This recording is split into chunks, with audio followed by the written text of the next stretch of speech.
And we are live. What's up, guys? Welcome to Fed It. Today, we're going to break down the 42 Dugg case. Let's get right into it, baby. Move over, Denzel. Okay, guys. I used to be a special agent of Homeland Security Investigations. This is the arrest paperwork, okay? So here is the booking. Cases that I did mostly were human smuggling and drug trafficking. Those are like two crimes that I'm a very good agent, very strong agent. I did a lot of big cases. I've done Title III intercepts, which is basically listening to phones. I've written hundreds of affidavits to arrest people. I've been a grand jury and testified a million times. I've done big cases. What's up, guys? Welcome. We are here. Third show of the night, man. As you guys know, we did Terrence Pop earlier. Okay, that was a great show. We talked about navigating divorce and preventing, self-deletion, if you guys know what I'm saying. Then we did a show with Minister Jap, which that one is probably going to go viral. We talked about, 304s and a bunch of other great stuff, entertainment, jokes, all that other stuff. So it was a good show. Hope you guys enjoyed that one as well. And now we are on to Fed It with 42 Dugg. We're going to break down 42 Dugg's case, guys. You guys know he was arrested earlier this month for basically not showing up to prison. He was supposed to self-surrender and he didn't. And we're going to break down that case in a little bit more detail. But quick announcement. So, guys, Money Monday was today. We basically did it with the Terrence Pop show. So we're not going to have Fresh and Fit tomorrow. We're going to have Fresh and Fit after hours tomorrow night. And that's probably going to be somewhere around 8 or 9 p.m. start time. But as far as like the Money Monday episode, it was done earlier today with Terrence Pop. It was a great show. You guys should definitely check it out. We gave a bunch of tips on how to navigate divorce properly, how to keep yourself from hurting yourself. And Terrence gave a bunch of really good gems in there. So go check that out. Timestamps are up. And then the Minister Jap episode is up right now as well. I'm going to go ahead and put timestamps in that very soon as well. Shout out to the guys in the chat that are helping out with that. But yeah, man, today we're going to break down 42 Dugg. I got Christina in the house helping me out. You want to say anything to people real fast? I guess hi. Nothing? That's it? I don't know. Okay, fair enough. She's shy, guys. All right, cool. So we'll get right into it, guys. So number one, who is 42 Dugg? I will share this with you guys right now. 42 Dugg, guys, is a very popular rapper here in the United States. For some of you guys that may not know who he is, here he is. Don Marquise Hayes, born November 25th, 1995, known professionally as 42 Dugg. And we got the chat. Okay, we got up. All right, cool. Just making sure. Known professionally as 42 Dugg is an American rapper, singer, and songwriter who is jointly signed to Lil Baby and Yo Gotti's respective labels 4 Pockets Full, 4PF, and collective music group CMG. In conjunction with Interscope Records, he is known for his collaborations with American rapper Lil Baby, including Grace and We Paid. And if you guys are wondering, this is We Paid right here. This is very one of his biggest songs right here. Let me make sure. See, this is him and Lil Baby. I think they shot this in Atlanta, right? And this is the music video. Okay, won't play too much before they hit me with the copyright. And then the latter becoming his first top 10 on Billboard Hot 100. We Paid. Okay. His second mixtape, Young and Turned 2, garnered acclaim and marketed his debut on the Billboard 200 chart. His fourth mixtape, Freedom Boys, was released in 2021, peaking at number 8 on Billboard 200. Okay. And let's see here. And we'll talk about his legal issues, so we don't need to talk about that. And then one of my favorite joints is the one he had here with Future, Maybach, where he said, "Tell Steve Harvey I don't want her." So yeah, this is him in Future. Okay, so anyway, so let's go ahead and get into some of the more legal stuff here. So prosecutors say this was posted on May 6, 2022, Yahoo Money. Prosecutors say 42 Dugg claimed he was a sovereign citizen immune to federal laws. Wait, what the fuck? What? Okay. What the fuck? Anyway, it goes here. We now have more details on the extensive manhunt for 42 Dugg. The 27-year-old rapper, legal name Deon Hayes, was arrested on Wednesday after he failed to surrender to a federal prison camp where he was expected to serve a 6-month sentence on gun-related charges. Dugg was reportedly apprehended at Detroit Airport after he exited a private plane that had come from Memphis. And real quick, let me look at some of these chats real fast, guys. Oh, hold on. Let me stop sharing screen. My bad, guys. We got 5. We got, let's see here. And thank you guys so much for the donations. I really appreciate it. Working really hard for you guys, bringing y'all the heat as best we can. Okay, we got here average Florida man. What do you consider a cheap property price wise? It depends on where you're buying, my friend. Okay, what's cheap in one area might be trash in another area. Christina, are you monitoring the chat? Yeah, I'm just putting in slow mode. Okay. And then we got Roberto Moreno, Myron teaching us how to not get caught. Facts. And yeah, 42 Dugg, he kind of fucked up here, and you guys are gonna see what happens when you use drugs. It's 42 Dugg, not 42. Okay, whatever. 42 Dugg, it don't matter. We're just gonna refer to him as Dugg from this point forward. Okay, appreciate that, guys. All the donations. So we'll get back into it. So let's see here. Share. Bam. And guys, let me know. Make sure everything is Gucci here. Oh, wrong one. Wrong screen. Let me close this one. I don't need this. Okay. Prosecutors say they had been searching for Dugg since April when he was scheduled to turn himself in at a West Virginia facility. They shared details of the investigation during a Thursday court hearing where they explained why they believe Dugg was a flight risk. According to Detroit News, the prosecutors confirmed the Bureau of Alcohol, Tobacco, and Firearms and Explosives had secured a warrant that allowed them to track the location of the rapper's cell phone. The agents were eventually led to a Detroit airport and found the wanted rapper at around 4:45 a.m. on Wednesday. Now, you guys may be wondering who the hell is the ATF. Well, let's go ahead and do a quick little Google search, right? ATF, right? Bam. Here they are. Okay. The Bureau of Alcohol, Tobacco, Firearms, also referred to as BATFE, is domestic law enforcement agency within the United States Department of Justice. And this is them. This is their main website, guys. They're the main agency, guys, that does firearms, okay? When it comes to regulating of firearms, and regulating the firearms, the sale, the movement of them, etc., the ATF is the primary agency that does that. They're law enforcement in the United States Department of Justice that protects our communities from violent criminals, criminal organizations, the illegal use of and trafficking of firearms, the illegal use and storage of explosive, acts of arson and bombings, acts of terrorism, and the illegal diversion of alcohol and tobacco products. So they also regulate alcohol and tobacco federally, okay, guys? States also have regulation, but ATF is the main federal agency that does it. We partner with communities, industries, law enforcement, and public safety agencies to safeguard the public we serve through information sharing, training, research, and use of technology. And just so you guys know, most of their cases comes from firearms. I'll tell you guys this because I used to work with ATF just like this when I was an agent myself, and they are heavily involved in firearms. That's their main bread and butter, right? They charge the felon in possession charge, which you're going to see here, Dugg getting hit with. Do they do explosive cases? Yes, to a degree, but anytime terrorism is involved, guys, FBI takes lead on that. You guys know that from watching this YouTube channel and this podcast, that, you know, anytime there's an explosive that's going to go off for whatever, yes, ATF will be involved, but the lead is almost always going to be the FBI because it's going to be tied to some kind of terrorism. And then obviously tobacco and firearms, alcohol and tobacco. Yes, it gets regulated by ATF, but do they do it as much? Not as much. I mean, all the ATF cases I've ever worked on, very rarely do they actually deal with alcohol and tobacco. That might be like maybe 5% of their overall caseload. Most of their cases, guys, comes from firearms. Anyway, let's keep going on the article. Okay,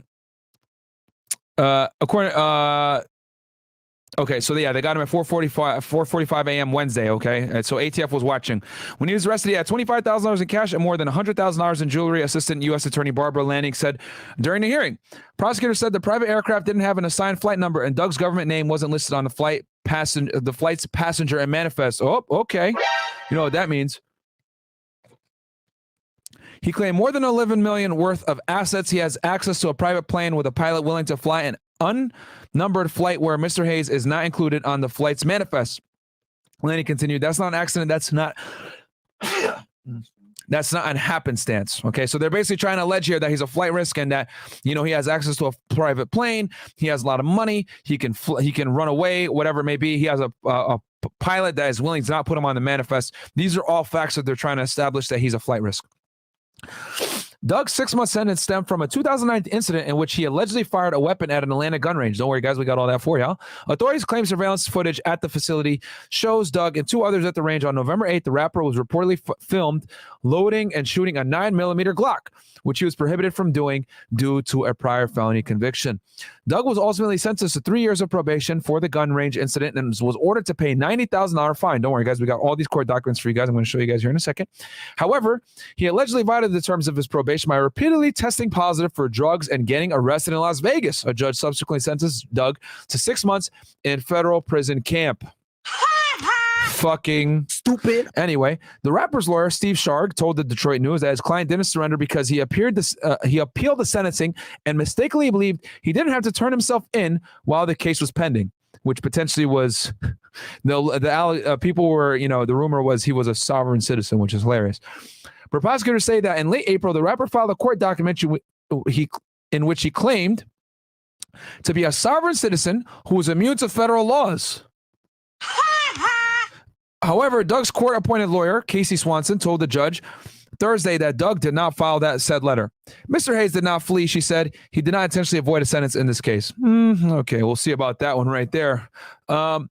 Swanson pointed out that Dugg has been quite active on social media and had made several public appearances over the past weeks. ATF agents claimed they conducted surveillance at 7 locations, but never once saw Dugg. It wasn't until April 28th when the court gave them permission to track the rapper's phone. However, they said they didn't receive any results until earlier this week. Dugg remains in custody as he awaits to face charges for failing to surrender. So we'll see here, guys, some of these court documents right now. So let me see here if I missed anything as far as chats. What's up? Go ahead. For some reason, it's not letting me show the chats. It's not letting you? Yeah. It's because you're not on the right system. Wait, which one is it? Open up StreamYard at the top, on the top thing. Oh, no, work. Or you could open it on the bottom one. Yeah, Yeah. no, I see it now. Okay. Anyway, so guys, so what we're going to do now is I'm going to go ahead and pull up for you guys what originally got your boy in trouble. Okay. So this all stemmed, guys, from 2019. Okay. And what happened was he basically went to a gun range. Okay. So let's go ahead and pull up the court document real fast for y'all. Okay. So on or about November 8, 2019, in the Northern District of Georgia. This is the indictment, by the way, guys. And you guys are probably wondering, well, Myron, what the fuck is an indictment? Okay, well, we'll break this down for y'all real fast. An indictment, guys, is a formal charge from the government, whether it's the federal government, the state, whatever it may be. This is a formal charge. Basically, what they were able to do was establish probable cause and get you indicted by a grand jury. What is a grand jury? A grand jury is a panel of people, okay, typically citizens that live in a certain area. Okay. And they go ahead and they hear the facts of the case from a prosecutor and from an agent, especially federally. And the federal agent goes in, and I've testified in grand jury before, so I know exactly how the process works. It basically works like this. You're the agent, right? You have your case, you build your case up, etc. You go to your prosecutor. You guys figure out a date where, you're going to go ahead and go to grand jury and indict the case once you have enough evidence. The agent comes in, they swear him in. You swear everything that you say is going to be true and correct to the best of your knowledge. So help you God under the penalty of perjury, blah, blah, blah. Yes. Boom. You sit down, agent, and then they start asking you questions. The prosecutor is typically, your prosecutor is going to be in there with you, and he's going to ask you questions. Okay, is it true on this day that this and this happened? Bam. And then you go through the facts of the case, basic facts of the case. Okay, as you guys already know from watching me, you only give the facts needed for probable cause. You don't need to give any more, okay? Once you establish that probable cause, you walk out the room. Prosecutor goes and convenes with the grand jury, and they deliberate, okay? They deliberate for a little bit, and then 9 out of 10 times, if your case is solid and you're not an idiot, you're going to get something called a true bill. A true bill, guys, is when the grand jury votes and they say, okay, we're going to indict it. So they indict it, bam, and then the indictment is sealed, okay? Then an arrest warrant is generated, all right, which is something similar to this. Okay, that's an arrest warrant, right? So once they have that arrest warrant, you can go ahead and take that arrest warrant yourself as the agent, or you can delegate it to the US Marshals Service, and they go and they find him and they bring him, arrest him, and then bring him to court, and then bam, now the legal proceedings begin. Okay, so he was indicted March 10th, 2020 for this. All right, so this happened November 8th, and they indicted him 4 or 5 months later. Okay. And guys, do me a quick favor, like the video, because ain't nobody going to give you guys this kind of sauce, because I was the one that was actually in these grand jury rooms and testifying and everything else like that. There's no one on YouTube that has my experience, and I'm not saying this to be cocky or whatever. But when it comes to this stuff, right, because I used to be a Fed myself, no one on YouTube can give you guys this kind of insight that I'm giving you guys on this YouTube channel. So please like the video, subscribe to the channel. You don't have to donate $1. All I ask is you subscribe to the channel. Help us hit 100K. Anyway, let's continue on. So on or about November 8, 2019, in the North District of Georgia, the defendant, Deon Marquise Hayes, knowing that he had been previously convicted of at least one of the following offenses, that is, carjacking in the state of Michigan, 3rd Judicial Circuit, Wayne County, Michigan, in or about 2011, and felony firearms possession in the state of Michigan, 3rd Judicial Circuit, Wayne County, Michigan, in or about 2011, end of which was a crime punishable by imprisonment for a term exceeding 1 year, did knowingly possess a firearm that is a Glock 19 9mm pistol, said possession being in and affecting interstate and foreign commerce, all in violation of Title 18, United States Code, Section 922. Christina, can you go get my gun, please? It's in the Which one? the Glock 19, the mid-size one. And I'll show you guys exactly what a Glock 19 looks like. So anyway, so you guys are probably wondering, well, hold on, Myron. He can't have a gun? Yes, guys, he cannot have a gun. It is a felony, a federal felony. Nope, the other one. It's That one? yeah, in the bathroom. Yes, I keep a gun in the bathroom, guys. You got to be ready. You know, they can't catch you lacking anywhere. You know what I'm saying? So, so when you're a felon, guys, okay, if you have a crime, right? If you're convicted of a felony, a crime punishable of a year or more, which is a felony in the United States, you cannot possess a firearm. A lot of states have a felon in possession statute. However, there is a federal felon in possession statute, okay? And there is a federal felon in possession statute, and that is 18 USC 922G, okay? You cannot have a firearm, and right here, see, Title 18 United States Code, Section 922G1, okay? Because there's 9 types of people that are prohibited from having firearms. One of them is a felon, okay? There's 9 other things that make you unable to possess a firearm in the United States. You know, I can name a couple of them off the top of my head. Dishonorable discharge, mentally insane, drug user, let's see here, renouncing your U.S. citizenship, let's see here, God damn it, it's a misdemeanor. It's a misdemeanor crime, but having a conviction of a misdemeanor crime of violence, that makes you a prohibited person from having a firearm. So there's a couple things that make you basically unable to possess a firearm in the United States. Now, the federal statute, guys, is basically 18 USC 922G, and Title 18, guys, is the criminal code in the United States Code, okay? USC, United States Code, Title 18. Title 18 has a bunch of the criminal stuff. When we break down the RICO cases, you guys can see, you know, it's Title 18 followed by the actual statute in the books. So what they're doing here in the indictment is they're listing that he was convicted of 2 different felonies here, okay, in Michigan, which makes him, okay, a prohibited person. Okay, and once he's a prohibited person, he cannot have a firearm. Now, you guys are wondering, well, what was the gun that he had? So they're listing out what he did wrong, what crimes he was convicted of. Then they're going to tell you what gun he did knowingly possess, which I happen to actually have right here. This is a Glock 19, guys. So as always, the gun is always going to be pointed in a safe direction. In this case, I'm going to point it at the floor, and I'm going to go ahead and make the gun safe, right? Magazine first, right? Ammo out. You're going to make sure it's safe, right? Just like this, as you guys can see, right? Pull the slide back, make sure, okay? And then what I always do, they taught us this in the academy. You go ahead, you put your finger in there, look away, put your finger in there again, bang, magazine is gone. All right, now the gun is officially safe, all right? This is the gun. This is a Glock 19, guys. This is what your boy Dugg was using in the range. And now I have a little light on it. It's a Surefire, okay? It's a Surefire light, but in general, this is the gun. All right. Glock 19. All right. This is the midsize. I also have a Glock 17 and a Glock 26. All right. Look at this. What happened? What are they saying in the chat? Myron on the toilet with Listerine and Glock. Yo, I'm always ready, baby. I'm always ready. So, oh, you know what? Let me put the. They want to see the gun. They want to see the gun up close and stuff. Oh. So let me go ahead and stop sharing real fast. So this is a Glock 19 right here, guys. Okay. Like I always said, guns always got to be pointed in a safe direction, never pointed at someone. Okay. Christina's on the other side of me over here, so I have it over here. Okay. And this is the gun right here. Pull the slide back. Obviously, as you guys can see, Wait. it's not loaded, right? The mic's kind of blocking it. Yeah, and it's tough. I'm trying to do it so they can actually hear me at the same time. So yeah, this is the Glock right here, guys. And then I have a Surefire light on it, okay? And yeah, this is the gun right here. Good gun. I really like this. This is what I carried actually when I was on the job for a long period of time, especially when I was in Texas. This is my everyday carry, EDC. But yeah, man, this is a good gun, man. It's a fantastic firearm. This is what they caught your boy 42 Dugg shooting. All right. This is a 9mm. All right. So let me go ahead and go go back to the indictment for y'all. So he got in trouble first, guys, for getting in trouble, basically for having the gun and being a convicted felon, right?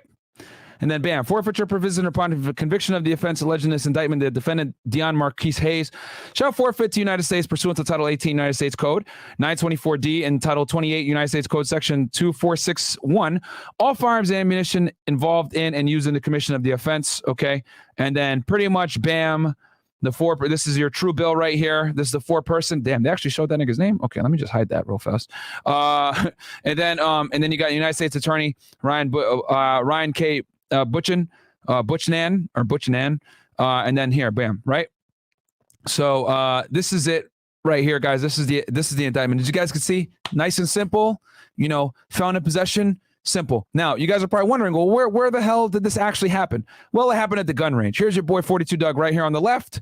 Okay. Yes, guy. How tall is he again, Christina? Tell the people real fast because you pulled up his stats. He's 5'2" and he weighs like 110 pounds. He's 5'2" and weighs 110 pounds? Yeah. God damn. That's like not even a good like weight for a man. Well, I mean, these bitches are bigger than him. Some of these girls need to hit the gym. God damn it! But for like a man, yeah, that's like really skinny. Yeah, it is pretty small. But either way, this is him. As you guys can see, it looks kind of like a child at the thing. But yeah, he's 5'2". I think that was a child though. So this is him at the shooting range, and you guys are probably wondering, well, where was the shooting range at, Myron? This is the shooting range right here. I got y'all right now. Where is it? The Stoddard Gun Range in Douglasville, Atlanta. Douglasville, Georgia. This is it right here, guys. Y'all can see it, right? This is it right here.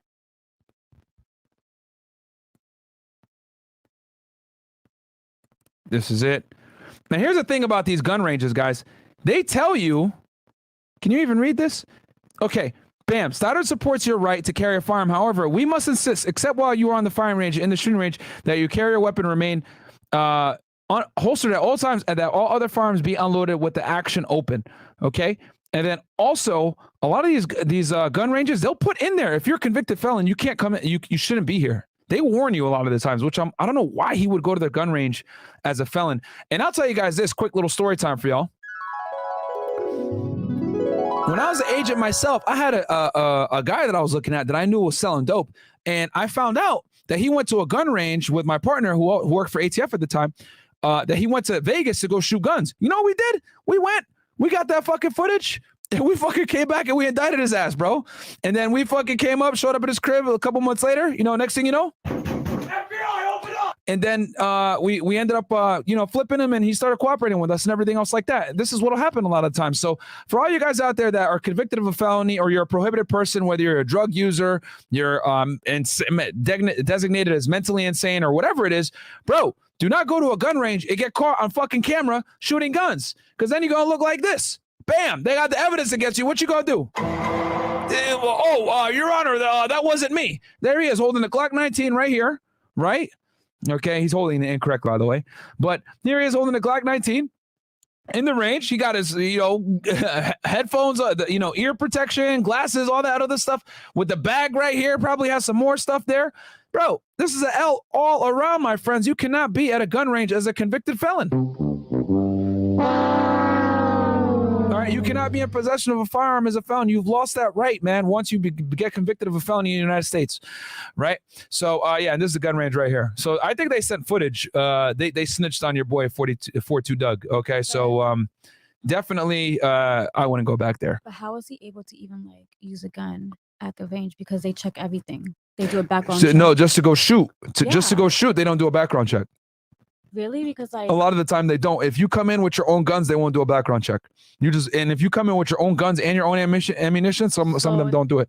Really? Because when I went to go shooting back home, they took my license, they did everything, and then. Yeah, probably. Did you buy a gun, or did you just go shoot? No, me and my cousins, we had our own guns. And they did a background check? Yeah. Okay. Some gun ranges do, some gun ranges don't. This is Georgia, bro. They don't give a fuck.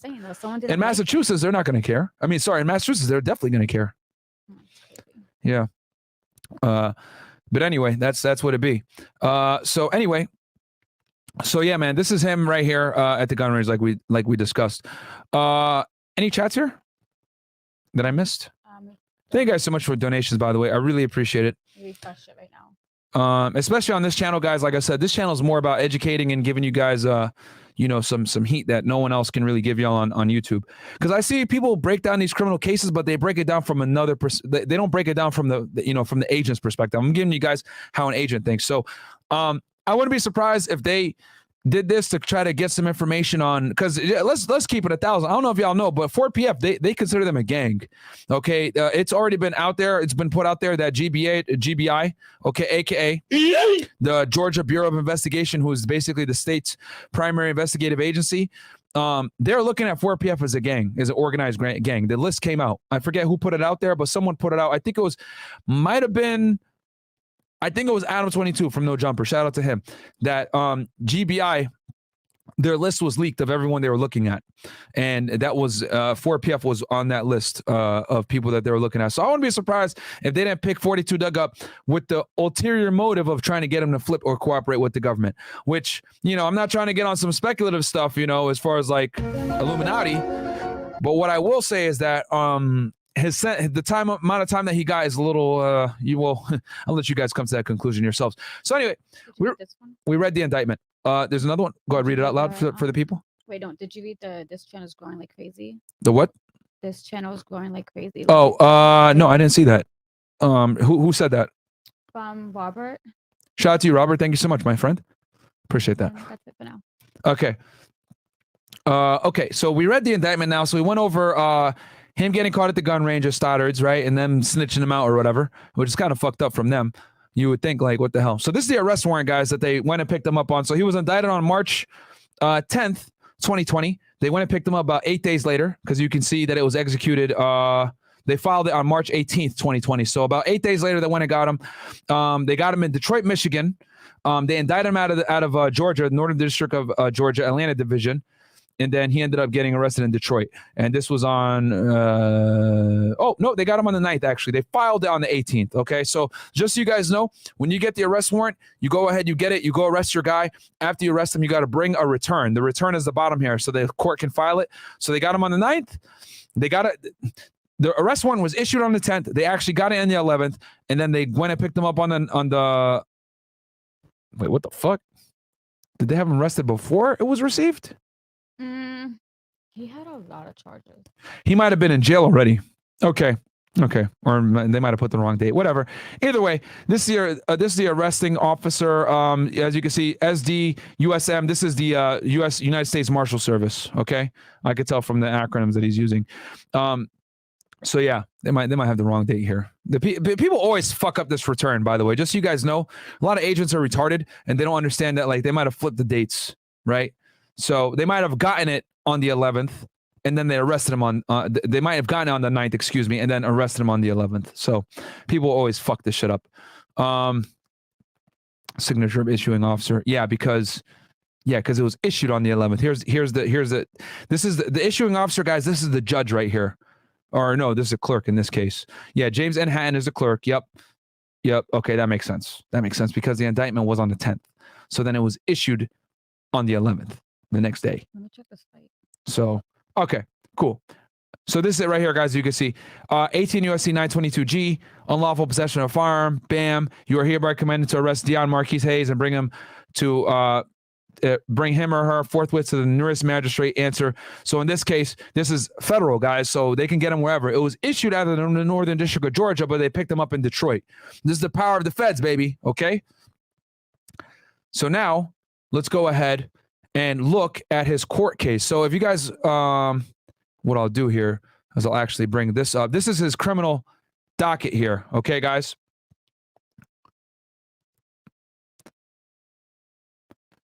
All right. Hold on one second. All right, bam. So here it is, right? USA versus Hayes.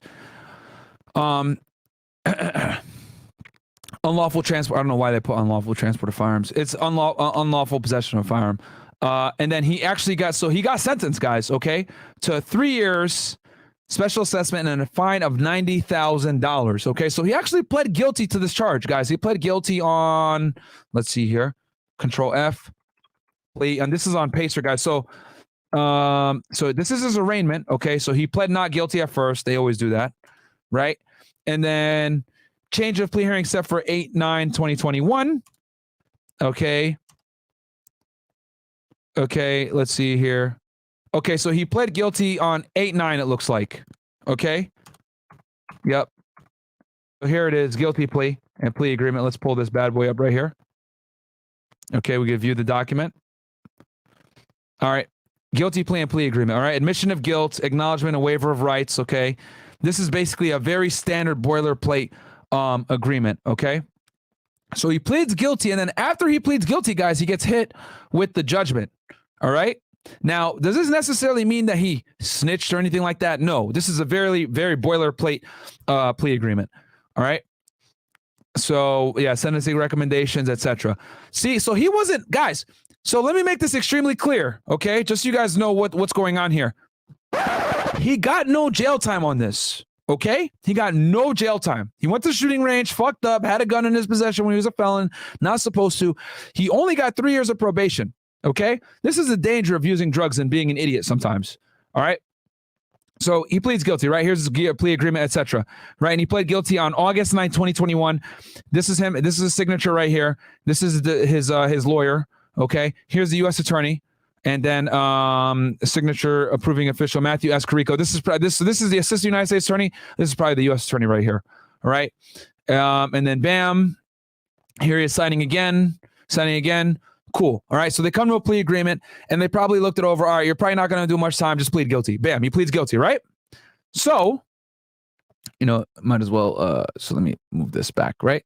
So he pleads guilty, right? Now, let's look at the judgment real quick here. Hold on. It's right here. I want you guys to look at a judgment. So we're going to go back. Okay. So where is the judgment? The judgment, guys, is right here. And this is on Pacer, by the way. This is how you guys find a case here. So we're going to go judgment.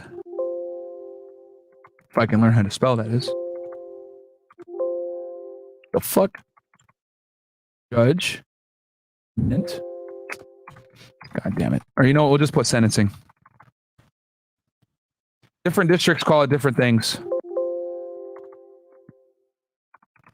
All right, so bam. And I'm going to show you guys how much he fucked up here.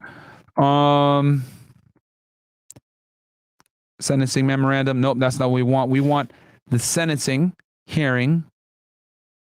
Okay, judgment and commitment. Bam, here we go. Right, so we're going to pull this bad boy up. Okay, so unlawful transport of firearms. That's what they're getting them with on the 922G1. Okay, or felon in possession of firearms. Same shit. Okay, he got probation. Okay, 3 years. All right, 3 years probation. Guess what he does? He fucks up, and he doesn't. While he's on supervised release. So after you get, guys, when you get sentenced, right, and you're on probation or whatever, after you do your jail time, you get something called supervised release. All right, so he's on probation right now, and what does he do? He ends up failing a bunch of piss tests. Okay, they find a bunch of drugs in his system. All right. So then on February 3rd, 2022, the judge says, fuck this shit. I've had it. You fucking stupid. We let you out. You're out here making millions of dollars. You're still using drugs. You're not reporting to your probation officer. You're failing piss tests all over the place. So what does he do? Order revoking supervised release, judgment and commitment. He goes, this matters before the court on the United States probation officer's amended violation report and petition for warrant for offender under supervision. During a revocation held on February 1st, 2022, defendant admitted to the violations as alleged in the petition. The court finds defendant did violate conditions of supervised release. The court hereby orders defendant's supervised release to be revoked. Defendant sentenced to serve 6 months in custody of the Bureau of Prisons with 2 years of supervised release to follow. The court recommends designation to a facility nearest to the defendant's family in Detroit, Michigan. Upon release from custody, the defendant is ordered to adhere to all original terms and conditions of supervised release as imposed in the judgment and commitment entered on November 8, 2021, along with the additional special condition of supervised release. And November 8, 2021, guys, is when he was indicted a year later. Okay? Or no, I think that's when he was, that's when he was in the gun range. Successfully complete a 90-day inpatient substance abuse program and follow all the rules of the program. The clerk of court is directed to serve an an electronic copy of this order upon defendant, defense counsel, the probation officer, United States attorney, and United States Marshal Service this day, February 3rd, 2022, William M. Ray, United States District Judge. So he basically revoked his supervised release, guys, because he was out here doing drugs and they found drugs in the system, all right? Marijuana, oxycodone, what else did they find in the system? They found a couple of things. Let me see if I can pull it up for y'all real fast, what they found in the system. It was a bunch of shit, man. Here, let's go ahead and we can actually look at what they found in his, because this is what he got. Only 3 years, and he fucked it up, bro. All he had to do was not do drugs. Listen, talk to his supervisor, his supervised release officer, his probation officer, and he would have been all right. Right here, so we'll go revoke, right? Because he was, and look, guys, you can see all this stuff in the case, right? This is all public information, man. All public information, right? Let's see here. The arrest warrant executed. Motion. See a bunch of motions here.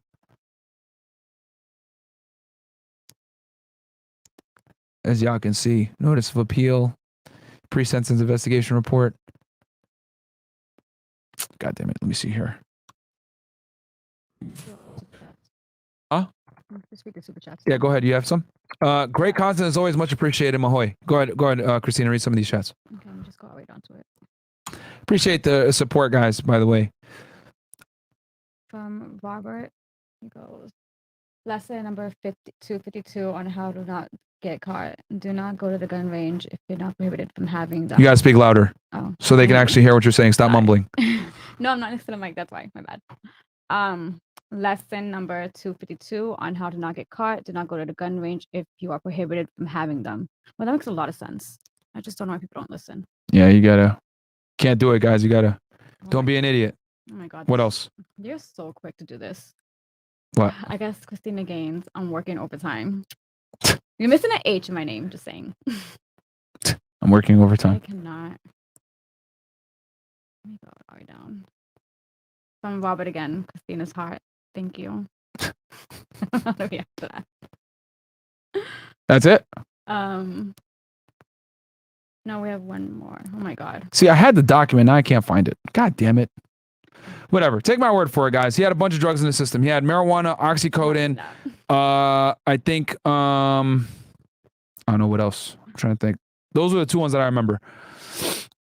Okay. And some lean as well. Some lean. Anyway, so he doesn't show up, right? To jail, right?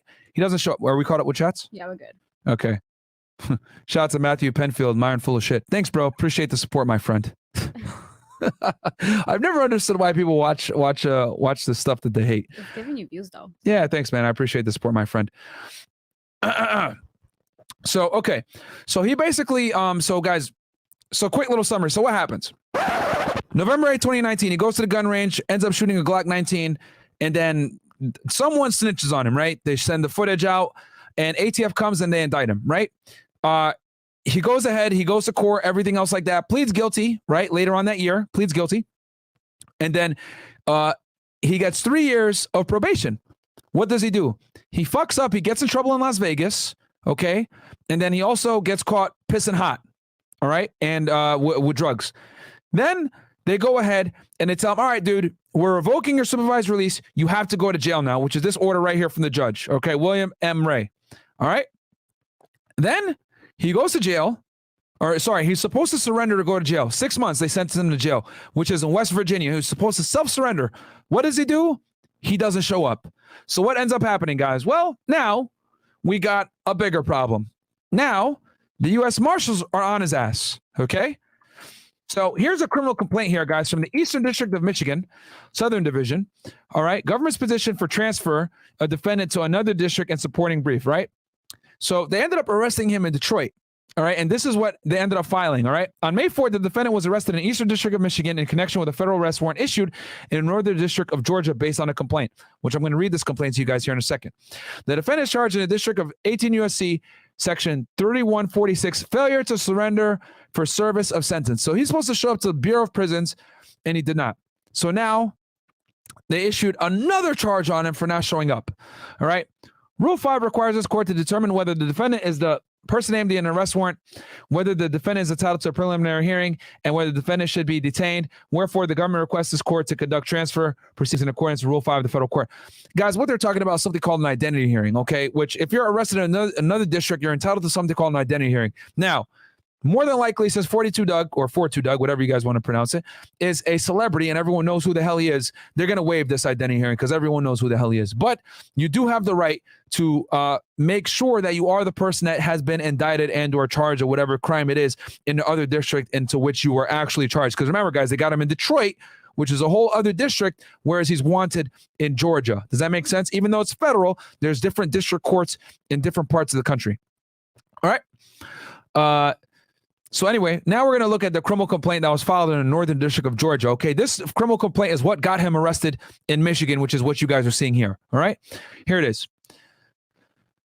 Deon Marquise Hayes, okay, to any United States Marshal or any authorized United States officer, you're hereby commanded to arrest Deon Marquise Hayes and bring him forthwith to the nearest magistrate judge to answer a complaint charging him with failure to surrender for service of sentence. So guys, he has another charge now that is more than the 6 months he would have served in jail. Okay? Yes, I said that. One more time. This new charge that he got is probably going to carry more time than the 6 months he would have done in jail. Okay, in West Virginia. So this was issued April 28, 2022. All right, because again, he didn't report to that prison. And he ended up, here's the return of the arrest warrant. All right. On May 4, 2022, Bailiff Khrushchev, Deputy United States U.S. Marshal, okay? Signature of arresting officer. So here's the criminal complaint here, guys. Northern District of Georgia, okay, filed in chambers. I, the undersigned complainant being duly sworn, state the following is true and correct to the best of my knowledge and belief on or about April 12, 2022. Defendant Deon Marquise Hayes failed to surrender for service of sentence pursuant to a court order issued in the Northern District of Georgia in violation Title 18 United States Code. This is the order that they're talking about, okay? I further state that I'm a Deputy United States Marshal and that this complaint is based on the following facts. Please see attached affidavit, continued on the attached sheet and made part thereof. Yes. And then his name, Matthew Keown is the Marshal. Based on upon this complaint, this court finds that there is probable cause to believe that an offense has been committed and that the defendant has committed it. Sworn to me by telephone pursuant to Federal Rule of Criminal Procedure 4.1, April 28, 2022, Atlanta, Georgia. This is the judge right here. United States Magistrate Judge, okay, and this is the judicial officer, okay. This is the judge signing it, okay, and this is the complainant right here. So real quick, you guys are probably wondering, yeah, who the fuck are the U.S. Marshals? Or you guys might know a little bit about the U.S. Marshals. Let me break this down for you guys real quick. If I'm not mistaken, I think they're the oldest law enforcement agency in the United States. Let's see here. Bam. This is their website right here, guys. Okay. usmarshals.gov. And I'm going to just tell you guys this because ain't nobody else going to tell you. U.S. Marshals, it sounds sexy on paper, guys, but they're some of the most miserable 1811s. And 1811, guys, is the job series code for criminal investigator. They're some of the most miserable. Them and Secret Service guys, two suckiest special agent jobs there are, okay? And I know they call them Deputy United States Marshals, but they're all the same job series, which is 1811, which is why the name of the channel is called Fed 1811, if that all makes sense to you. But either way, this is them. Their job, guys, they have three primary duties, okay? The primary duty, number one, is to locate fugitives. Number two, courtroom security, right, in the federal courts. And then number three, witness protection. All right, those are the three main things. Now, everyone thinks, oh my God, I'm going to be a marshal. I'm going to be able to chase after fugitives. This is true, but that's just one component of what they do. Most marshals, especially newer guys, they end up, doing court duty, which is they basically got to wear a suit and walk around and move a bunch of prisoners around, okay? And witness protection. And then I also forgot to mention, they also deal with prisoner transport. So anytime you arrest someone or whatever else, and you book them, you bring them to the U.S. Marshals.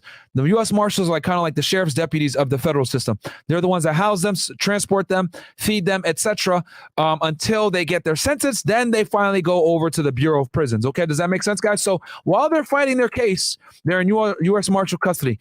Once they're done and they get sentenced, then they go over to the Bureau of Prisons, and the Bureau of Prisons takes it from there once they're actually sentenced. But during the whole process of them being arrested and everything else like that and going through their case, U.S. Marshal territory. All right. And I think they're the oldest government agency. Let me double check here. Let's see here. The U.S. Marshal Service is a federal law enforcement agency of the United States. The USMS is a bureau within the U.S. Department of Justice, operate under the direction of the Attorney General, which serves as an enforcement arm of the United States federal courts to ensure the effective operation of the judicial and integrity of the Constitution. It is the oldest. See, I'm too nice, man. I fuck it. What did I tell you, man? I don't miss. It is the oldest U.S. federal law enforcement agency created by the Judiciary Act of 1789 during the presidency of George Washington as the Office of the United States Marshal. The USMS is, as it stands today, was established in 1969 to provide guidance and assistance to U.S. Marshals throughout the federal judicial districts.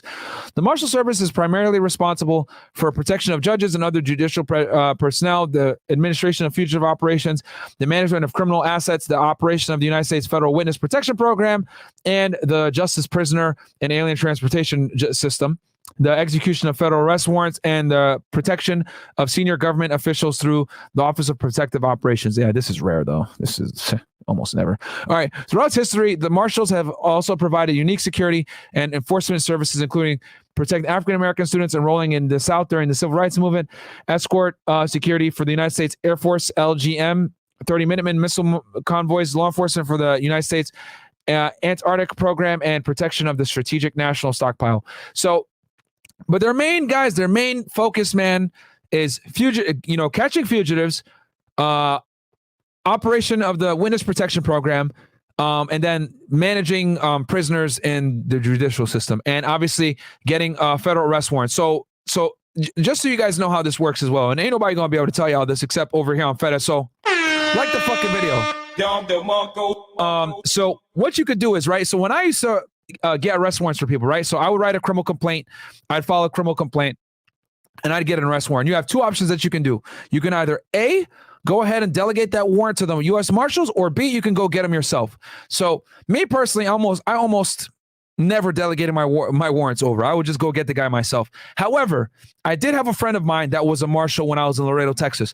So with him, I will go do it because he was very good. Because the thing is, if you delegate your warrant to the marshals, most of the time you want to talk to your suspect, you want to interview him, you want to build some rapport, get him to flip, whatever it may be. So the marshal guy, right, that I was friends with in Laredo, he would always like do it where he would do roundups, right? So he would do like, he'd have like 10 warrants, he'd execute all of them in the same day. But what he would do is we'll go get my guy first because he was my buddy, right? We'll go get my guy first, and then he would help me, right? Go get the guy, because you can use marshal assets when you delegate the warrant to them, and they have a bunch of fucking shit that they can do to find your guy, because you don't have time to sit there and watch him for 2 weeks, see where he sleeps, go watch his girlfriends, all other shit. So I would delegate the warrant to him. He'd go stake him for 2 weeks. He'd figure out where he is, and then he'd hit me up. Hey, bro, I want to go get the guy on this day. Are you free? Yes, I am. Cool. Come out. We're gonna go get him, etc. And I could just go by myself. I didn't have to worry about bringing other agents from my office or none of that shit. I just show up to the rally point. I'd be there. There'd be a bunch of marshals there, task force officers, etc. And then we'd be sitting there, right? We'd strategize, etc. I'd only be there to go get my guy. And since it was my buddy, we'd go get my guy first. We'd go get him, bring him in, and he'd, put him in the room for me, everything else like that. And then I'd go and do my interview and everything else like that. And I didn't have to worry about, watching him for days, weeks, none of that shit. I would just go ahead and show up on the arrest day. He did all the work already. They staked him out. They figured out exactly where he was. They have a bunch of technology that they use as well that I'm not going to get into on this podcast as to how they find people, but they do the work for you. And if you know the marshal, they're going to take care of you. So in that case, I had a good relationship with that guy. Shout out to him. But if you don't delegate the warrant, you got to do it yourself. All right. But if you do delegate it, you get to use the marshal's resources. But the problem is that sometimes they're not going to call you when they're going to go get your guy. So if it's someone that you want to interview, you want to flip, more than likely, unless you're friends with a marshal that's going to do it, that's going to handle that case, you don't delegate it. All right. And that, like the fucking video, by the way, man, ain't nobody going to give you intimate details like that. So anyway, let's continue on with the show. So we're going to read a criminal complaint now. Let me see if we got any chats here? Okay. From Kenny, I hope you smashing that Fedit. I literally do not like you fucking perverts. Anything else? No, nothing came in yet. Okay, cool. All right, and guys, don't worry. I'll do a Q&A at the end of the show for y'all. So if you guys got any questions or whatever, save them till the end. Super chat them in now, and then save them to the end. Christina's going to make a note of them, and we'll answer them at the end for you guys, okay? All right. because this one's going to be a shorter breakdown. All right. Affidavit in support of a criminal complaint. I, Matthew Keon, depose and state under the penalty of perjury. I'm an investigative officer or law enforcement officer under the United States within the meaning of Title 18 USC 2510. 7. That is an officer of the United States who is empowered to conduct investigations of and to make arrests for offenses enumerated in Title 18, 2516. And guys, this is a very important statute right here because this is what gives you the power to make arrests as a federal law enforcement officer. Okay. 18 USC 2516. This is when I did my wiretaps, guys. This is what I had to this is what I had to do to be able to listen to people's phones. Look. Authorization for interception of wire, oral, and electronic communications. So this is a big statute that you have, okay, as a federal law enforcement officer. And then also within the title of United States Code 2510. So let's go ahead and look at that one real quick. Because I remember distinctly 2516, I had to write that in my affidavit when I did my wiretap case. 2510. Oh, and then 7. My bad, guys. I'm going to pull it up for y'all right now. Ain't no one else on YouTube going to give you guys this kind of sauce right here, man. 7. Okay, bam, right here. Okay. And this is pretty much like any federal agent in the government. All right, investigative or law officer means any officer of the United States or of a state or political subdivision thereof who is empowered by law to conduct investigations of or to make arrests for offenses enumerated in this chapter, and any attorney authorized by law to prosecute or participate in the prosecution of such offenses. So bam, this is a very important statute right here, guys. Pretty much every federal agency, federal law enforcement officer has this, whether you work for the FBI, DEA, US Marshals Service, Homeland Security Investigations like I did, NCIS, any of these agencies, you're going to have more than likely this title right here. And then also you're going to have other statutes that you're going to be able to enforce under whatever it may be that you have. So like when I worked for Homeland Security Investigations, I also had something called Customs Authority, which also gave me arrest authority. But this one, 25-10-7, this right here, this bad boy right here, guys, this one right here, this right here is where most federal officers get their power from. Okay. And then this one right here is how you can listen. You get the authority to listen to phones and have electronic communication. All right. I'm employed as the Deputy United States Marshal with the United States Marshal Service, USMS, and have been so employed since 2015. Oh, this is a guy new. I'm currently assigned to the U.S. Marshal Service in the Northern District of Georgia. My duties and responsibilities include, but not limited to, fugitive apprehension, protecting federal judges, prisoner management, and servicing court documents. Throughout my 7-year career as a U.S. Marshal, I have participated in and led numerous investigations relating to tracking and locating fugitives who violate federal and state law. I'm familiar with the methods and means individuals and organizations will use to escape and avoid law enforcement within the United States. One of my statutory duties is to investigate violations of federal law, specifically Title 18 USC 1346, failure to appear. Okay? This affidavit is submitted in support of a criminal complaint and arrest warrant charging Deon Hayes with failing to appear after being ordered to surrender himself at FCI McDowell Camp in Welch, West Virginia, in violation of Title 18, United States Code 3146. And let's pull up this little place real quick. I think this is a medium security prison, which wasn't even that bad, man. It was a fucking camp. It's called FCI McDowell. Bam. Here it is, guys. Let's pull this bad boy up. What the fuck? I had it right here. Okay. All right, so this is it, guys, right here. Bam. A medium security. Yeah, bam. Look, level of operations. This facility may have, no, what the hell? All right, so it has 1,500 total inmates, 24 inmates at the camp. This is it right here. What is this shit? Let me go back here. It's a medium security federal prison for male offenders in the southwestern Virginia. It also has an adjacent satellite prison camp, which houses a minimum security male offenders. So he probably would have went to the camp because they had mentioned that in his plea agreement, right? Or in his court documents. So he would have been chilling, bro, for 6 months. You know, yeah, it sucks. He wouldn't have been able to tour and fuck bitches and drink lean, but still, he would have been chilling. And if he had not done drugs in the first place, he would never even been sent here. Okay? Anyway. So he didn't show up. Sources of information. The facts set forth in this affidavit are based on observations made by myself and other law enforcement officers participating in this investigation and information obtained from other agents and witnesses, and may also be based on A, my training experience, B, reports and business records, C, recorded conversations, D, communications with other individuals that have personal knowledge of the events and circumstances described herein. Since the affidavit is being submitted for the limited purpose of establishing probable causes, I can tell you guys all the time, the agents are always going to give you the minimum required to get probable cause. They're not going to tell you all the facts in the case, okay? I have not included in this affidavit every detail of the investigation. Rather, I've set forth facts that I believe are sufficient to establish probable cause for the issuance of the requested arrest warrant. Unless specifically indicated otherwise, any conversations and statements described in this affidavit are related in substance and in part only. What the fuck does that mean in English? I'm not telling you everything, guys. Everything that I tell you guys is going to be summarized to some degree. It's not going to be every part of the conversation. It's going to be in some in substance, okay? I used to put that in my reports all the time. Failure to surrender for service of sentence. A failure to surrender for service of sentence pursuant to a court order is a violation of Title 18 United States Code 3146. Right here. This is the order right here, and he didn't show up, right? Probable cause. On or about March 10, 2020, a federal grand jury in the Northern District of Georgia returned an indictment charging Dion Marquise Hayes with possessing a firearm in the Northern District of Georgia after convictions for carjacking and felony firearms possession in the state of Michigan in 2011, a violation of Title 18 United States Code, Section 922 G1. This one right here, my friends. March 10th, 2022, March 10th, 2020, right? Here's the grand jury indictment that we talked about, okay? On or about August 9, 2021, Hayes entered a guilty plea to the indictment, which I showed you guys that earlier as well. I showed it to y'all. You guys know what I'm talking about. March 9th, right? To the indictment. On or about November 8, 2021, the court sentenced Hayes to 3 years of probation and a fine of $90,000. Okay.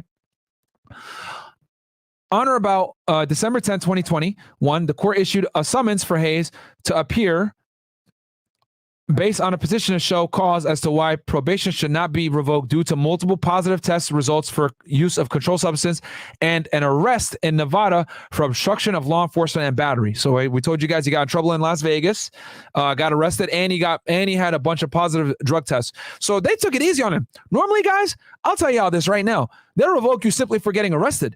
Okay. And a lot of other times they'll revoke you just for pissing hot and anything. So the fact that they let him stay out, they did him a solid. All right, and he fucked up multiple times. On or about February 1st, 2022, the court revoked Hayes' probation and ordered Hayes to serve 6 months in the custody of the Bureau of Prisons to be followed by 2 years of supervised release. Bam, right here, February 1st, right? February 1st. On or about March 11, 2022, the United States Marshal for the Northern District of Georgia directed Hayes to report to FCI Dole Camp in Welch, West Virginia on April 12, 2022 to serve the sentence ordered by the court. On or about March 15, 2022, a United States senior probation officer confirmed with Hayes that Hayes received the instructions to report to FCI McDowell Camp on April 12th. So they had to confirm, guys, that he actually got the information, okay?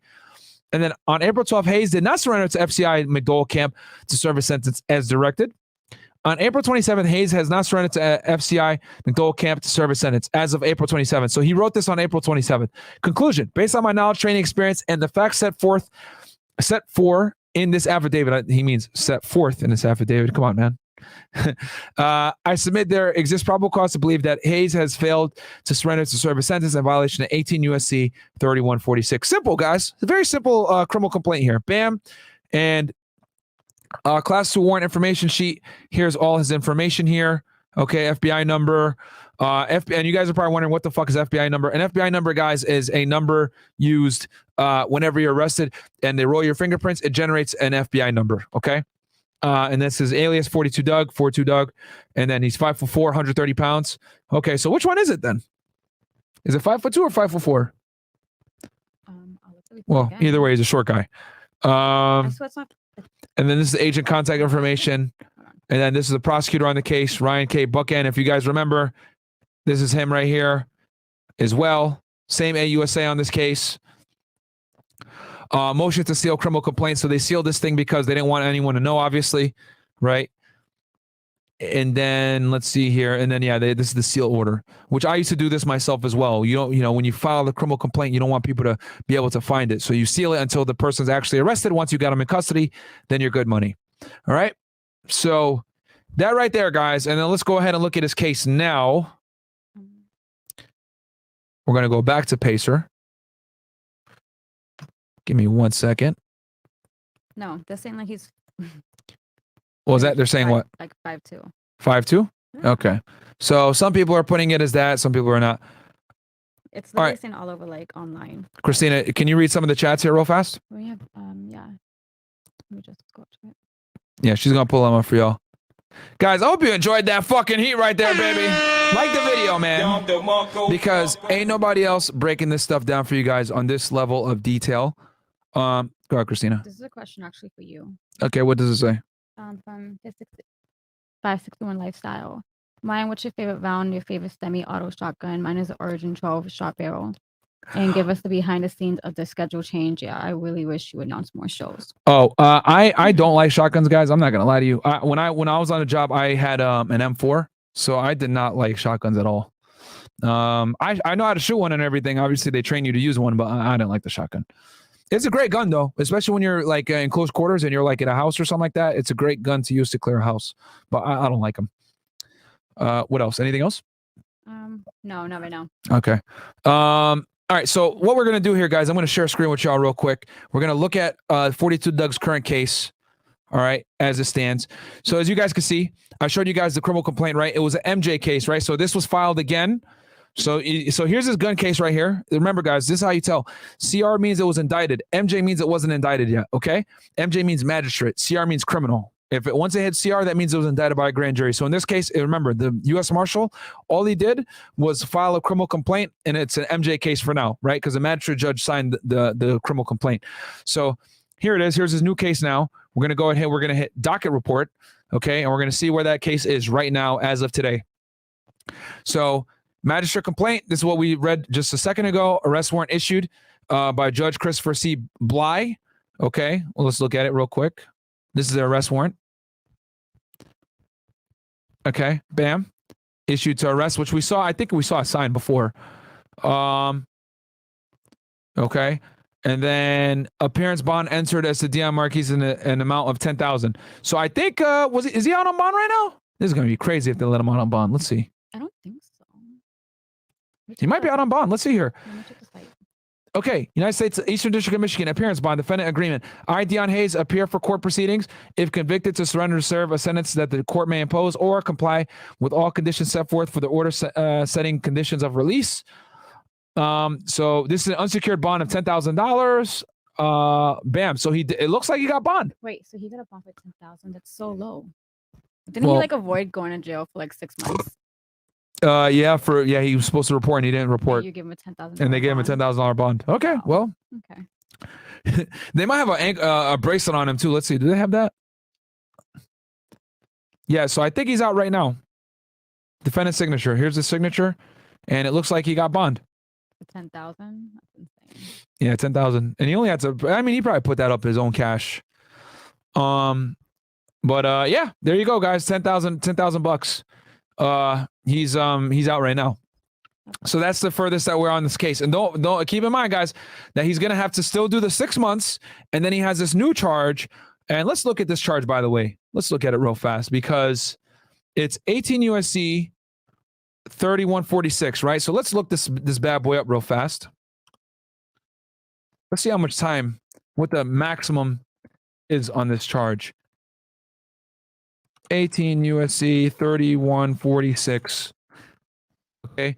Penalty for failure to appear. Okay. Punishment. The punishment for an offense. Bam, bam, bam. Okay.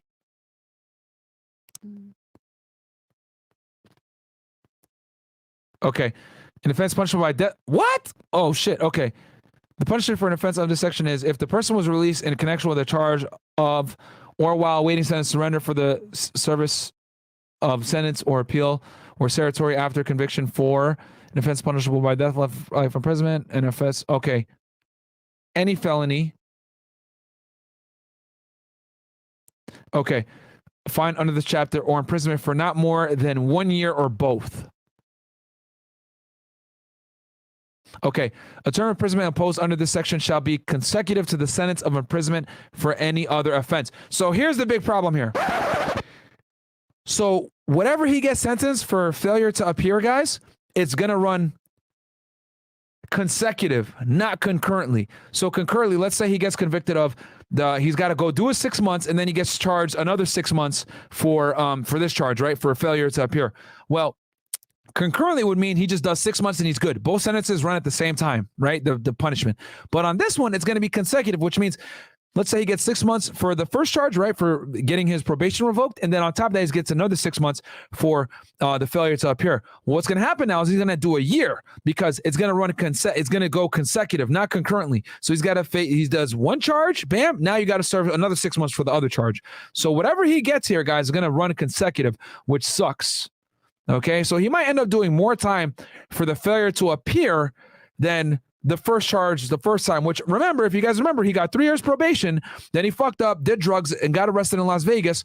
Then they gave him 6 months for violating, and then he didn't show up to that. So now they're charged him with this, which is failure to penalty for failure to appear. So he's going to do probably more time. He's going to probably be locked up, guys, for a year or more easily for this shit.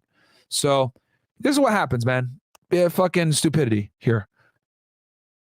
So anyway. All right, cool. Any questions, guys? We'll open it up for Q&As now. Just about an hour here, which I hope you guys enjoyed that show. Perfect. All right, so I'm looking through the chat right now. Appreciate you guys' support. Yo, guys, do me a quick favor, man. Like the video. There's 2,000 y'all in here right now. Okay? You guys aren't going to get sauce like this anywhere else on the internet. I'm looking here. I want to check the likes, because I know you guys never like the goddamn video. Let's see here. We're at 938. Can you guys do me a favor? Can you get me to 100% engagement on here, man?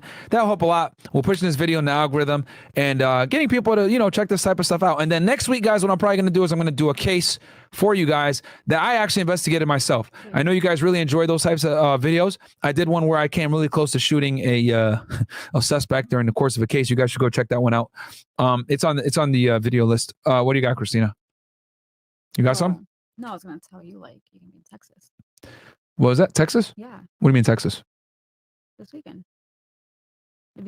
Oh, yeah. Yes. I will be in Texas this weekend. Thank you for reminding me. Mm-hmm. So I will have to push Fed it back probably until Monday or Tuesday or something like that.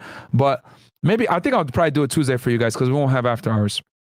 So, but yeah, I will be in Tuesday, guys. I will be in Texas this coming weekend. I'm going to be in Dallas for all our patrons. Okay. They denied his bond. Are you sure he's not out, bro? Because I looked at the court document right there. It looks like he got out. But who knows? Maybe they denied it after that. Yeah, Freedom Boys. Monday is a holiday. Okay, let's see here. It's a holiday Monday? Is it a holiday Monday? I don't know. Maybe, Memorial Day probably. It's probably Memorial Day. I hope you smash that. You guys are clowns, man. Why do you have to beat that again?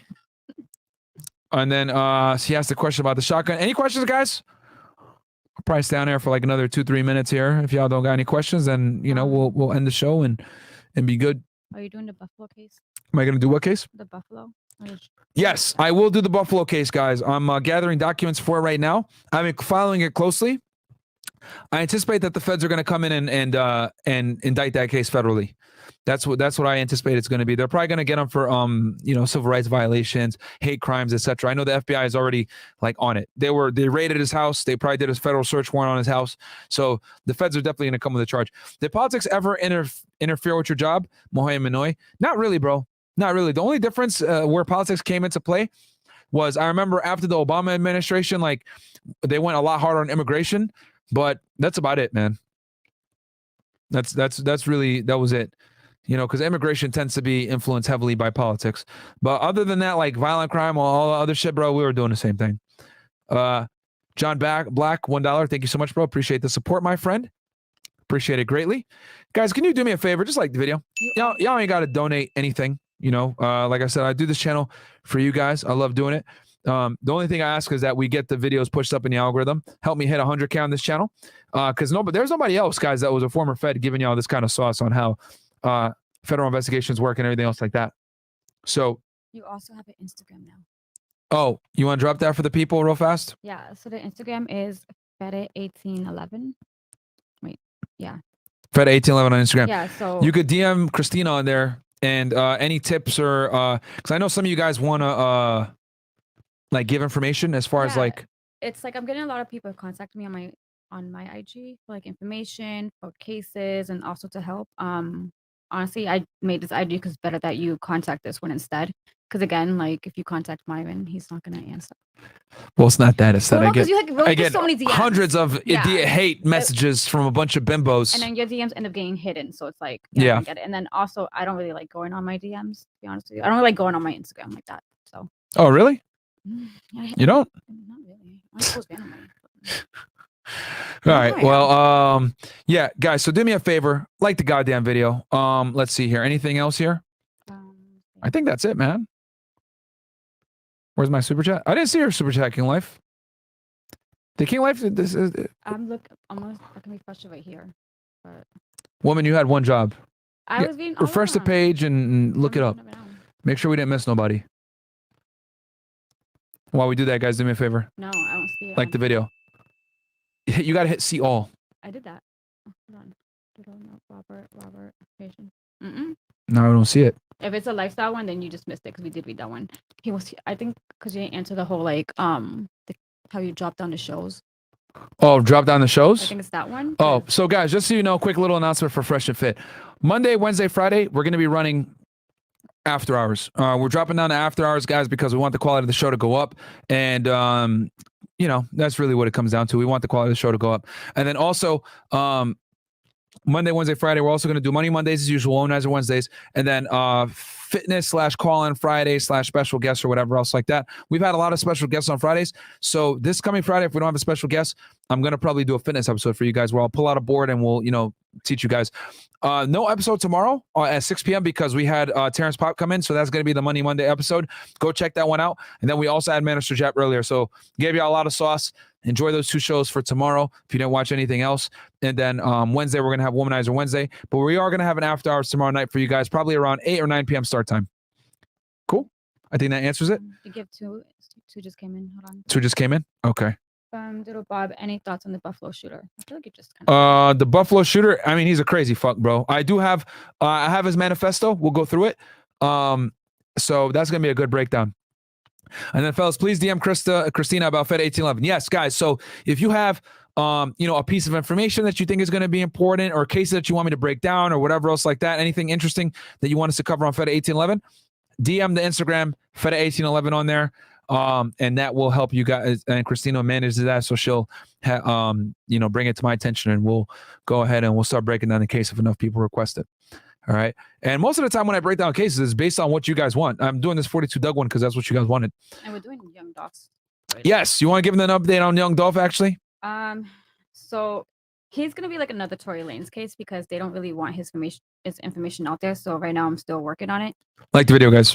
But give me like probably like 2 weeks and I can have like some exclusive stuff and at least get everything I need to give. What do you have so far, just so that people know? I finally got the correct case numbers because he has like what, 2 people who they're going against. And so with those 2 like 3 actually that killed him. So even just trying to find the case numbers, they're like really hidden. Okay. I'm really shocked right now. But it's just trying to get the case numbers so then I can get the documents, and then I called the courthouses and then they just give you a runaround. So yeah, anyone that's in Memphis, man, that's helping out, because I know you have some people helping you out right there in Tennessee, right? yeah, I have like 2 people. I have to get them information. It's just trying to get the correct information. Talking to Mike. Oh. I have like 2 people right now helping me out, but I do need more just in case, just because like it's not that easy getting the documents. Okay. So fair enough. But she's working, guys. I mean, she's the one, honestly, I got to give her flowers. She was the one. If it weren't for her, we wouldn't have had the Tory Lanez case, guys. She got that police report, everything else like that. She got it. You know what I'm saying? So thank you to her. You guys would not have had that Tory Lanez breakdown. And we broke that story first, by the way, with the glass and fighting and everything else like that. So shout out to Christina. Yeah, she's from Boston, guys. They're wondering what's her accent. Yeah, she's from Boston. It's the accent. What up? It's the accent. Yeah, it's the I can't accent. do the R's. Yeah, she can't pronounce the ka, that type of shit. That's not how you say it. Yeah, well, that's how you guys say it. But yeah, man, other than that, man, guys, like the video. Please like the video. Get us to 100% engagement. We got 1,700 you guys in here right now. You could be anywhere else in the world, but you're here with us. Showing love from Atlanta. Keep doing what you're doing. Also, a breakdown of the OJ case would be dope from your perspective. Red Pill Razak. Okay, we'll see, man. That case is going to be wild, bro. That one is going to take time. I'm also going to do the Tekashi 6ix9ine case for you guys as well. So I got y'all. Don't worry. That one is going to take some time too. Tekashi 6ix9ine, 9/11, and then OJ. Those are going to take a lot of time to break down. I might have to do like a part 1, part 2. And then Christina's working really hard on Young Dolph. That is actually priority number 1 right now. Tory Lanez was priority 1 number before. And, you know, we brought y'all the fucking heat on that one. But the Young Dolph one is going to be priority number 1 now. So hopefully we'll get it to you guys. Wait. Can we get it to them by June? I can tell you tomorrow. Okay. I have to call the courthouse this week, honestly. All right. She's going to go extra hard for you guys because you guys have been asking for a Young Dolph for a very, very long time. And I feel bad because we've been trying to get it, man. It's just that, it's a pain in the ass to get the documents, man. These I hate the state, bro. They're the worst. That's why I like these federal cases. But also, like, they're trying to keep it hush-hush, like, with Tory Lanez. They wasn't trying to give the affidavit out. Yeah, they definitely weren't trying to give nothing out. They wasn't trying to give all the court documents with Tory Lanez, but I managed to get it, and then I managed to get the police report. It's just they're trying to hide it, even though it's supposed to be public record. Yep. So it's just like with Young Dolph, the same thing. I don't know if is there like another case coming up that's huge? The Buffalo one, the Buffalo shooter. But that's more like federal. I wonder if I can get some information on that. No, the Buffalo one. That one's probably gonna go federal, is what I think. Yeah, but any other like I guess celebrity cases that are huge that people want to hear. Yeah. 3 Douglas, $50. Yo, shout out to you, my friend. He goes, Myron. Is it possible to maintain frame at 5'2"? Absolutely, bro. Of course you can maintain frame at 5'2". You just have to have, guys, remember, when you're deficient in one area, let's say you're deficient in height or looks, you have to really, make for in other regards. You have to really get your fitness on point. You really got to take care of yourself as far as like making sure your skin is clear, getting your teeth straightened, getting your teeth clean, taking care of yourself, dressing well, going to the gym, getting in good shape, having a very masculine frame. You can absolutely still maintain frame at 5'2". It's just that you have to make sure that you're on point with everything else. You have less wiggle room to fuck up, quite frankly. That's what it comes down to. All right. Let's see here. Anything else? What are we at with the likes? I hate that I have to keep doing this, but you guys don't like the goddamn videos, man. Like the video, guys. Get us to 100% engagement. I really appreciate it. You know what? People keep asking me if I have a law degree. I do not. No, she does not. She does not have a law degree, guys. I just know how to do this stuff because, in fact, I used to be a caseworker for the state of Massachusetts. State worker? Yeah. You want to tell the people a little bit about that? Oh, so I used to handle about 20 cases for the homeless, mental health. Talking to my woman. Oh, my bad. I used to handle about 20 cases for mental health, homeless, drug addicts. So pretty much I had to call the courts, take them to court, appointments, making sure they're okay, checking on them, do everything, pretty much. Just a social worker. Yeah. Fair enough. And then we got here. Can you be high value without status? Yeah, you can. You can. You don't need status to be high value. A lot of people move in the shadows. Much love from Uganda, Myron. I love your character. What workouts would you recommend to reduce fat in the butt? Thighs. Oh, I have lots of fat in the lower body.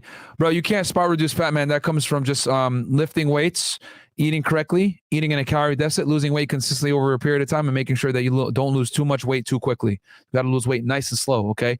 About 0.5% to 1% of total body weight loss per week. That's a healthy range that you want to be in so that you make sure that you don't lose weight too quickly. All right? Because when you lose weight too quickly, I promise you're going to plateau quickly as well. And then it's going to be much more difficult for you to lose weight consistently. Lolo, $1, thank you so much. And I'll break this down for y'all on the fat loss episode. Majo Stowers, can you do Busy Banks? Christina, can you write that down? Busy Banks? I think he's a rapper, if I'm not mistaken. New York drill artist. Can you contact Fedit? Yeah, hit up Fedit. Guys, DM Fedit with your Fedit1811 right now on Instagram. DM Fedit1811 right now. Yeah. And just make it easy for me. If you guys want me to do a case, tell me the name of it and then tell me what state they are in. Because then I have to search, and they have so many. All these rappers honestly have so many charges. Like the video, guys, please. They have so many charges that they just like the video at multiple states. So just let me know what state they're at. All right, cool. All right, guys, I think we're gonna end it here. We got 1.2K likes, guys. Do me a favor, man. Just like the video on your way out. Love you guys so much. I appreciate the support. We'll catch you guys back here tomorrow on Fresh and Fit. We're gonna do after hours with some lovely ladies. And Christina, you got anything for the people? No, just contact Fed 1811 for cases. And if you're in Memphis, just if you're in contact Memphis, bro, hit her up for sure. And if you have exclusive stuff that you wanna like put out, just contact me and then we can talk about it. All right, cool. Other than that, guys, love you guys. Thank you guys so much for the support. Like the video, man. That's the only thing I ask. You guys don't have to, do anything except for subscribe to the channel, like the video, share this video with a friend. And I hope you guys learned something. And we'll catch you guys back here tomorrow for after hours. Peace. Fresh and Fit. Later. NCIS. Okay. Listen. All right. Let's break this down too.